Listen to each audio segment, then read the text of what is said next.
Hi everybody, Mitchell Frid here, HM605 final discussion posting. I'm talking fast because this is my fifth attempt and the camera keeps cutting out on me. I'm going to try to get this done quickly and succinctly. I want to thank Adam and Gilletta for starting us off with a couple of great posts.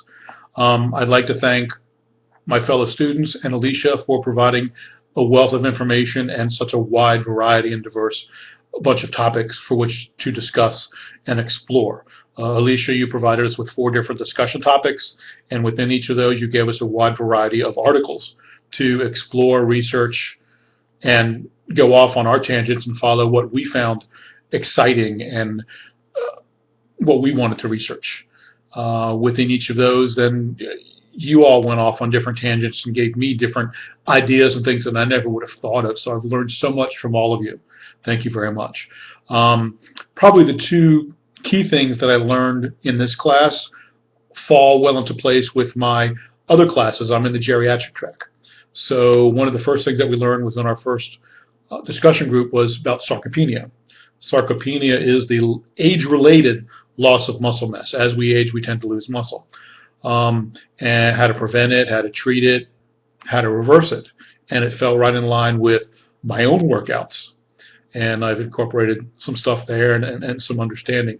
So that's helped me out in the geriatric track. And the other thing was when we were doing resistance training, also power training. And I'm not talking about when your traditional power training, we're thinking about power lifts, bench press, squat, deadlift, or even Olympic lifting, clean and jerk and snatch. We're talking about power in its pure form of speed times resistance. So in this respect, when we're talking about power retraining, I'm talking about high velocity, low to moderate, sometimes heavier reps.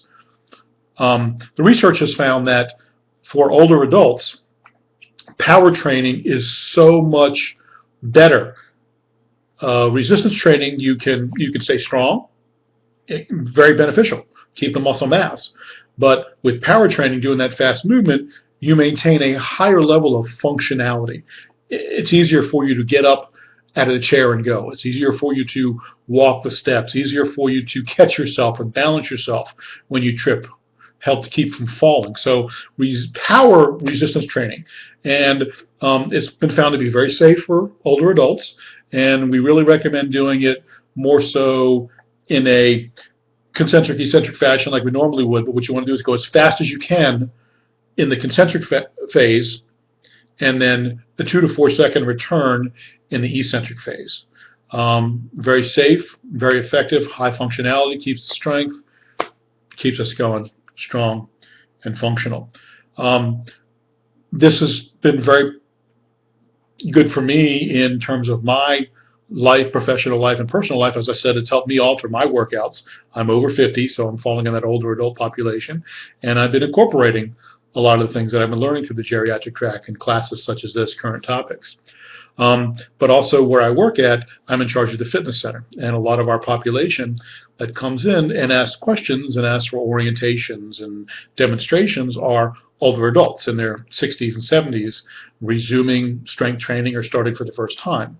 So I take a lot of what I've learned in these classes in this HM program, now the kinesiology program, and use that information to help educate the people that I'm working with, to just talk to them about it, get into discussions, show them different exercises, help them explain why they want to do what I'm showing them and how to get better. Always have that interaction of what is it that you want to accomplish, what have you done, what do you like, what don't you like, all those things, but then utilize all the research that we've had to back it up. One of the things that Adam touched upon in his video was, referring to Dr. Ray and his topic, what he talked about at the Summer Institute last year was, I've got the facts to back it up. Okay? A lot of the things that we've talked about here have reinforced what I learned in my undergraduate work in kinesiology, former graduate program in exercise physiology, and just practically things that I do and that I believe are correct. And most of the research that we've been reading has backed that up. So I feel good about that. I'm very sure of myself. I'm very opinionated. I'm not shy for saying what I feel is correct. And I'm taking all these topics and backing it up with fact. Okay. In terms of this fact, it's also one of the other things that I learned throughout this whole program, not just this class, is the importance of maintaining up-to-date knowledge within the literature, research, keeping yourself fresh and on top of everything, because your clients are going to ask you about it.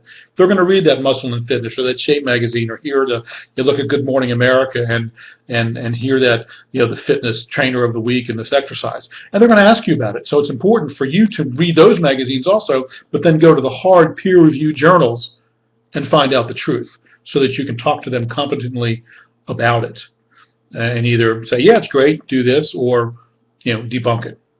So research is very important. Research within peer-reviewed journals. One of the biggest things I'm going to miss when I'm done with this program in December is probably the access to the AT Still library and all those journals and all that information. I'm going to have to renew my membership in the American College of Sports Medicine and NSCA, National Strength Conditioning Association, or join PubMed. So it's a great resource. We have it now. Take advantage of it as we can. I've printed other stuff off outside of classes that I'm interested in. And this is a great program. I'm really enjoying it. Glad I did this. Thank you, Alicia. Thank you, all my classmates.